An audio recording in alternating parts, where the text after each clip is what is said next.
किसी ने बड़े कमाल की बात कही है। जब हम चांद को देखते हैं तो भगवान की सुंदरता नजर आती है। जब सूरज को देखते हैं तो भगवान का तेज दिखता है। और जब हम आईने में खुद को देखते हैं तो भगवान की सबसे प्यारी रचना दिखाई देती है।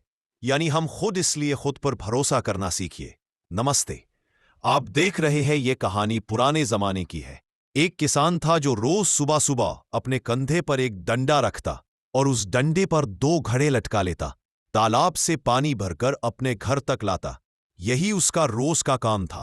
अब बात यह थी कि वो दोनों घड़े काफी पुराने हो चुके थे और उनमें से एक घड़ा फूट गया था। जब किसान पानी भरता तो उस फूटे घड़े में से पानी गिरने लगता। किसान जब घर पहुंचता तो 2 घड़े पानी की जगह सिर्फ 1.5 घड़ा पानी ही पहुंच पाता। जो घड़ा सही था उसे यह बात पर बहुत घमंड था। वह अक्सर उस फूटे घड़े को चिढ़ाता रहता। देखो, मैं तो किसान का पूरा काम कर पाऊं, उसकी मेहनत जाया नहीं जाने देता, और एक तुम हो जो किसी काम के नहीं रहे। किसान को जब सच का पता चल जाएगा तो तुम्हें फेंक देगा और नया घड़ा ले आएगा। यह बातें सुनकर फूटा घड़ा बहुत दुखी रहने लगा। उसे लगता, बेचारा किसान इतनी मेहनत करता है लेकिन मेरी वजह से उसका आधा पानी रास्ते में ही बर्बाद हो जाता है। आखिर मैं किस काम का हूं? एक दिन उसे रहा नहीं गया। उसने किसान से कह ही दिया, मालिक, आप रोज इतनी मेहनत करते हैं पर मेरी वजह से आपका आधा पानी रास्ते में ही गिर जाता है। अब वक्त आ गया है कि आप मुझे छोड़ दीजिए और कोई नया घड़ा ले आइए। हाँ, बुरा तो लगेगा पर सच यही है कि अब मैं किसी काम का नहीं रहा। किसान मुस्कुराया और बोला, अरे पागल, तू इतना दुखी क्यों होता है? मन छोटा मत करना। कल सुबह जब हम फिर से तालाब से पानी भरकर लौटेंगे तो रास्ते में एक चीज देखना, फिर बात करेंगे। अगली सुबह किसान फिर वही काम करने चल पड़ा।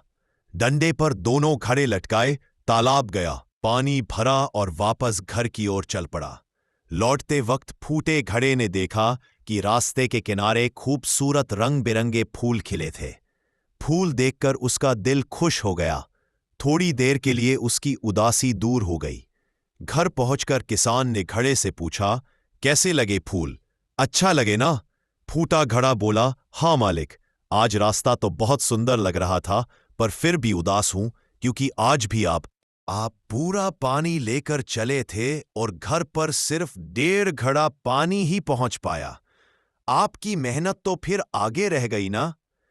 किसान ने प्यार से कहा, तुम्हें पता है ये सारे फूल तुम्हारी ही वजह से खिले हैं। तुम्हारी तरफ ही क्यों खिले थे ये पता है? क्योंकि मुझे बहुत पहले से मालूम था कि तुम फूट चुके हो। इसलिए मैंने क्या किया, बाजार से बीज लाया और पूरे रास्ते में जिस तरफ तुम लटकते हो वहां वो बीज बो दिए। जब भी तुमसे पानी टपकता वो बीज सिम जाते और धीरे धीरे वहां इतने सुंदर फूल उगाए, रास्ता सज गया। वो भी तुम्हारी वजह से। मुझे तुम्हारी कमी पता थी लेकिन मैंने उस कमी को ताकत बना दिया। दोस्तों, ये कहानी सिर्फ उस फूटे घड़े की नहीं है बल्कि हमारी जिंदगी से भी जुड़ी हुई है। दुनिया में कोई भी इंसान बिल्कुल परफेक्ट नहीं होता। हर किसी में कुछ ना कुछ कमी होती ही है। लेकिन अगर हम अपनी कमजोरियों को पहचान कर उन्हें अपनी ताकत बना ले तो हमारी अहमियत एक साधारण घड़े से भी कहीं ज्यादा हो सकती है। और आखिर में मैं यही कहना चाहूंगा, आप जैसे भी हैं खुद को अपनाइए और आगे बढ़ते रहिए। मिलते हैं किसी और वीडियो में। अगर कहानी अच्छी लगी हो तो वीडियो को लाइक करें और चैनल को सब्सक्राइब करना ना भूलें।